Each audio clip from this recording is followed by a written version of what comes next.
It started with a car he couldn't afford, but it didn't end there. This is the story of how a $1,200 monthly payment drained a bank account, cracked a marriage, and broke a man. But here's the part most people don't realize. Money problems rarely start with money. They start with identity, shame, and silent fear.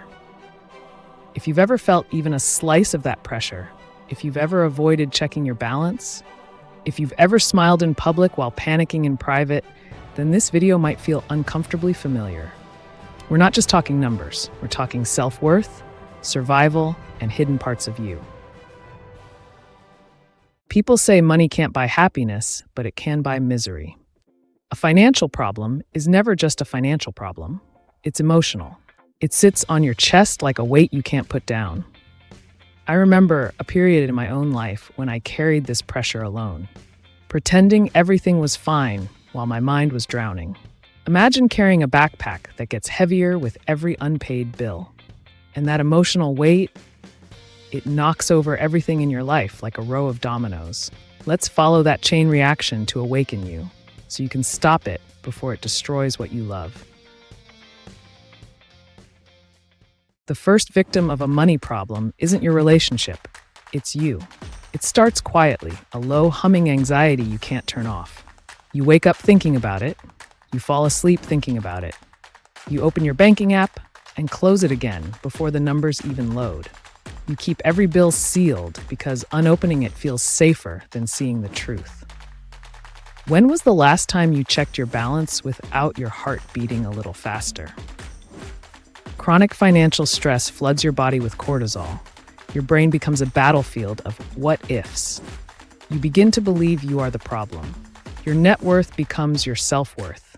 You shrink. Your confidence collapses inward. You start avoiding your own life.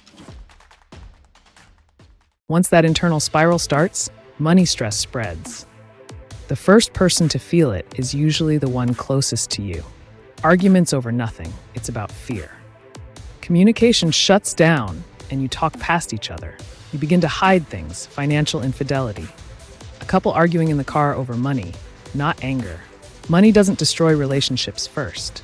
It destroys safety and trust. Without trust, even love suffocates. After you break yourself and your relationship begins to fracture, you start disconnecting from the world. You stop going out with friends because you don't feel like it. But the truth is, you don't want them to see your financial stress. You become the friend who's always busy. The time you most need people is the time you feel least worthy of being around them. This is the loneliness that money problems create. But you're not alone. You're just ashamed. And shame isolates you faster than poverty ever could. A mistake is not a life sentence. It's an opportunity to rebuild. Step 1, name it to tame it. Face your fears, keep no secrets. Write down every debt and bill without judgment. Forgive yourself. Step 2, have the honest conversation. It's critical for rebuilding. Start with I, not you. Share feelings without blame. Step 3, create a bare-bones budget for clarity and control. Forgive yourself, have honest chats, and make a plan to rebuild. Take one step this week to regain control and share your story.